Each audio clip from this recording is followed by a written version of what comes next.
पूरी दुनिया में ये चर्चा का विषय है कि भारतवर्ष के लोग बड़े ज्ञानी हैं, लेकिन ये धर्म के अंधकार में जकड़न में फंस जाने से आगे नहीं बढ़ पा रहे हैं।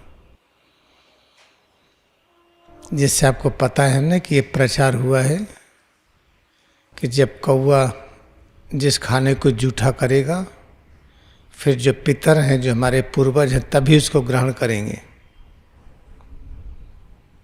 तो कौवा कहाँ मिले?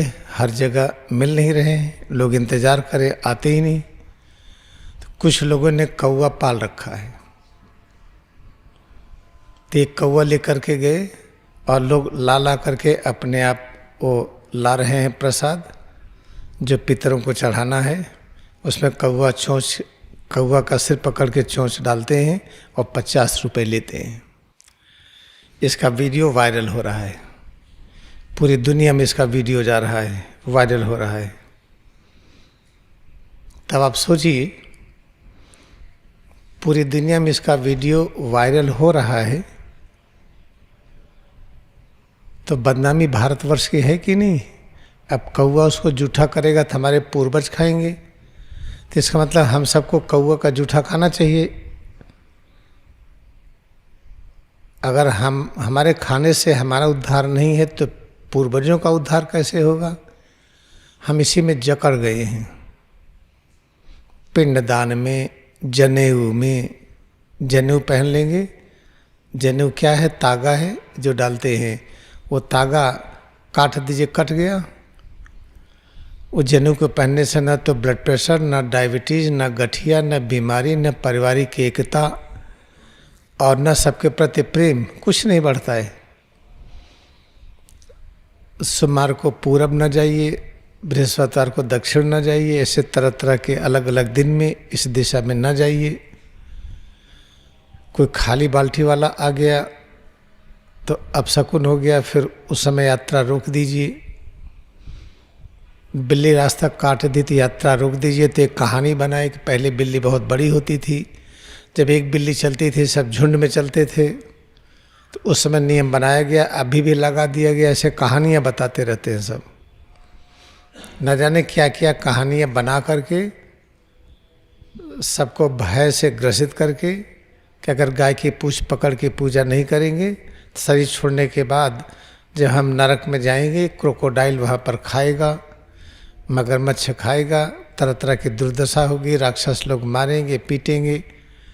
उससे बचने के लिए गाय की पूंछ पकड़ेंगे तो वो बैतरणी पार कर देगी। इन सब ढकोसला में हम लोग फंस गए हैं।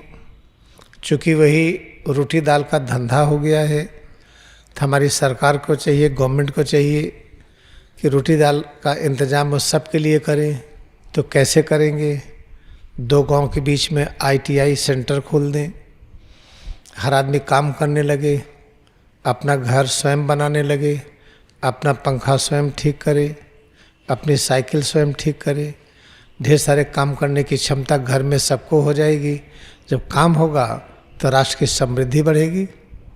और 2 गांव के बीच में ITI करे और शिक्षा मुफ्त कर दे। इंजीनियरिंग की, मेडिकल की, ITI की शिक्षा पूरी तरह से मुफ्त कर दे और सबको पढ़ने का अधिकार दे। हाँ, कोई योग्य नहीं पढ़ने के लिए कंपटीशन करते हैं, टेस्ट लेते हैं, तो ITI, मेडिकल, इंजीनियरिंग पढ़ने के लिए जिस साइंस की आवश्यकता है, बहुत गहन साइंस की आवश्यकता नहीं, बेसिक साइंस चाहिए, तो उसका कोर्स सबको करा दीजिए।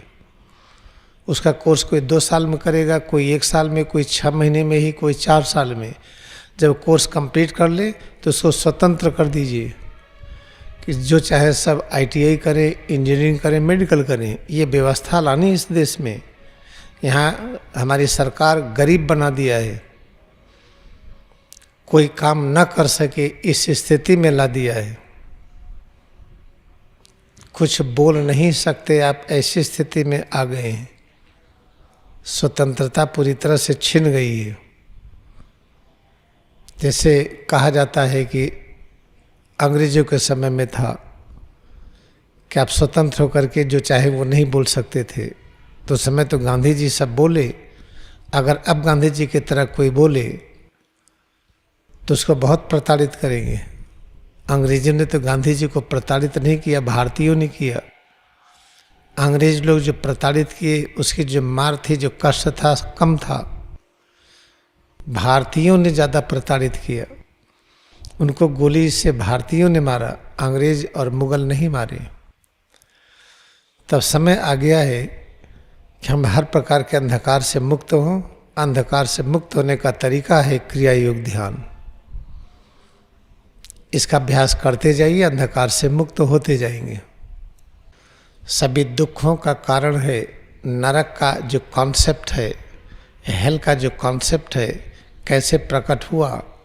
जब हम अपनी निंदा करने लगे, अपने अंदर हीन भावना आने लगी, हम अच्छे नहीं हैं, या किसी भी व्यक्ति के बारे में वो अच्छा नहीं है, किसी भी रचना के बारे में कि वो अच्छा नहीं है, जब ये कॉन्सेप्ट आया कि ये चीज़ अच्छी नहीं है, ये अच्छी है, हम अच्छे नहीं हैं, आप अच्छे नहीं हैं, तब नरक का कॉन्सेप्ट आया कि नरक क्या है।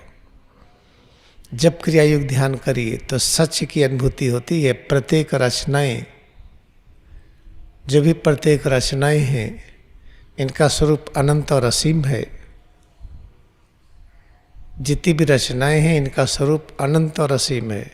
याद रखिए, इलेक्ट्रॉन, प्रोटॉन, ऊर्जा की तरंगे, कोई पेड़ पौधा लीजिए, जीव जंतु लीजिए, ये सब की जो उपस्थिति है, संपूर्ण ज्ञान का वो साकार रूप है, संपूर्ण शक्ति का साकार रूप है, अनंत शांति का साकार रूप है, परम आनंद का साकार रूप है, सब अमर तत्व है। ये अनुभव होता है क्रिया योग ध्यान करने पर। जब क्रिया योग ध्यान की गहराई में आ जाइए, इसके साथ जुड़ जाइए, तो कोई चीज़ छोटी दिखती नहीं है, किसी चीज़ में कुरूपता नहीं दिखती है। तब पता चलता है कि तो स्वर्ग ही स्वर्ग है, नरक है ही नहीं। इसलिए क्रिया योग ध्यान बहुत आवश्यक है। आइए हम आपको अभ्यास कराते हैं थोड़ी देर। Now we are ready to practice it.